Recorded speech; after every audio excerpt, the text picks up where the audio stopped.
मालकानगिरी जिले में आदिवासी एवं बंगाली मानकर कंदल मीमांसार सफल रूपायन देले मालकानगिरी प्रशासन। किछि दिन धरी मालकानगिरी जिले में आदिवासी लोकमानकर उपद्रव तथा पोड़ा जड़ा पई आतंकित अवस्था अछंती मालकानगिरीर बसवासरत बंगाली माने। सूचना अनुसार गत 7 तारिख में मालकानगिरी जिलार राखालगुड़ा ग्रामर जड़े महिला मुंड विहीन शव मिलिथिला। एही हत्या मालकानगिरी जिलार MV26 ग्रामर लोक माने करिथाई पारंती बोली संदेह करी हजार हजार आदिवासी लोक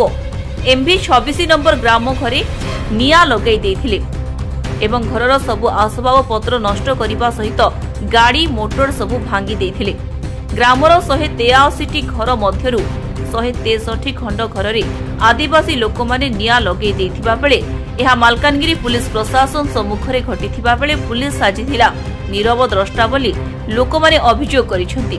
एहाकु नै मालकानगिरी जिल्लार कांग्रेस दलर जड़े पूर्वतन विधायक श्रीजुक्त निमाई सरकार कहिसेंती जे जदि पुलिस प्रशासन सामनारे एही पोड़ाजड़ा घटी थाए तेबे मालकानगिरी आदिवासी केते सुरक्षित लोक माने एहार विचार करिवे। जहा हो आदिवासी मानकर एही आतंक राज एवं पोड़ाजड़ार समाधान पई आज अर्थात 9 तारिख संध्यारे दक्षिणांचल डीआईजी मालकानगिरी जिलापाल एसपी तत्वावधान आदिवासी समाज एवं बंगाली समाजर लोकमानकु डाकी एक शांति सभार आयोजन करथिले। एही मीमांसा स्वरूप दुई गोष्ठी एकत्रित होइथिले एवं आदिवासी समाज प्रशासन को कथा देछि जे आदिवासी लोकमाने जहा करिसेंती ताहा करिवार नथिला। जनकर दंड समस्तंकु देबाटा ठीक हैला नाही। आगरे आउ एभली भूल हेबो नाही एवं गत 60 वर्ष धरी बंगाली एवं आदिवासी लोकमाने जेमिति मिलिमिशि रहिथिले सेमिति मिलिमिशि रहिबे। नुआ घर तयारी करिबा पई प्रशासन तरफरु लोकमानकु सहाय्य कराजिबो बोली जिलापाल कहिसेंती। आज मालकानगिरी जिला जो कुरकुंडा ब्लॉक राखालगुड़ा गाँव रे जो अप्रीतिकर परिस्थिति सृष्टि होइतिला MV26 गाँव रे जो बंगारुज होइतिला सेति पई मो तरफ मु बहुत दुखित ए भलिया घटना न घटू एवं आम ए जिल्ला रे बंगाली जातिर भाई भौणी माने आदिवासी जातिर भाई भौणी माने आमे भाईचारा रे बसवास करू। भाईचारा को आमे पसंद करू। भाईचारा को नहीं आमे आगे बढ़िबा पई चाहू। या को लक्ष्य रखी आज आमे मालकानगिरी समस्त जे भद्रमंडली बा दुई जातिर भद्रमंडली मिसी आज शांति कमिटी आमे गठन करिछु। ए शांति कमिटी माध्यम रे आगामी दिन रे ए मालकानगिरी जिल्ला रे केमति शांति फेरी आसीबो आमे शांति रे केमति बसवास करिबु सेति पई आज समस्त आमे शांति कमिटी गठन करी आज एठारु आमे विदाय नउ। हम घराला MV26 एवं राखालगुड़ा रे जे गोटे झियो को जे मर्डर हेतिला सेति पई आमे समस्त बहुत दुखित।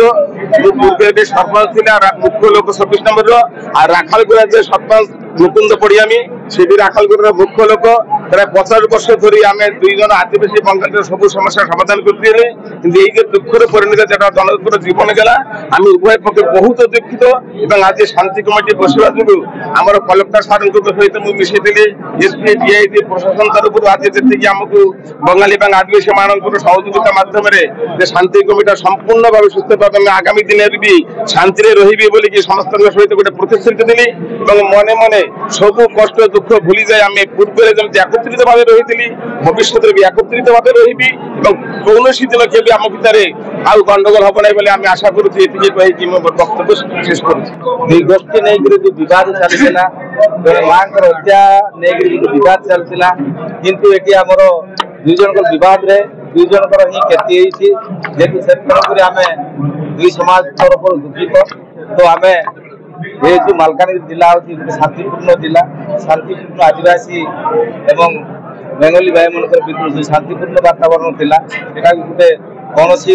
अघटन अप्रीतिकर घटना घटीगला तेणुक आम समस्त जिलावासी दुखित तेणुक जिला प्रशासन तरफ आज को 1 तारिख आज पर्यंत 9 तारिख पर्यंत जो समस्या लगी रही आज आम जिला प्रशासन तरफ आम आज गोटे शांति कमिटी करी 10 आमर 10 गोटे शांति कमिटी कराब। ये शांति कमिटी जिले में सबुदिन उभय पार्टी फोन कले शांति कमिटी सहित प्रशासन आम दुई जन मिली समाधान करने निष्पत्ति दिया।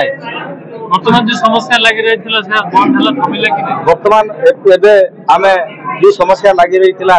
बंद कराई कि पूरा जिला प्रशासन सहित समस्त समाज रो भद्र व्यक्ति सहित आम सेटा को शांतिपूर्ण भाव रे समाधान कराई एवं एबे सब दिन शांति संपूर्ण भाव रे समाधान होई। मालकानगिरी रे राखालगुड़ा गाँव रो जने वयस्क महिला मृत्यु को लेकिन जो मुंड विहीन देह मिलता केंद्र कर जो उत्तेजना होता एवं से घटना को केंद्र करिया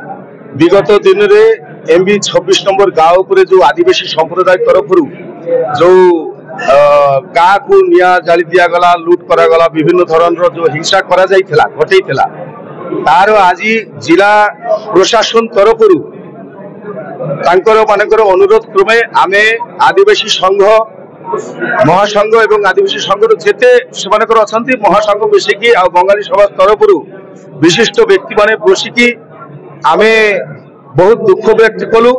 आदिवासी भाई माने कहले नाई जोटा गोटे मर्डर केस को लेकिन जो घटना घटी सेटा अत्यंत सेटा हेबा कथा नथिला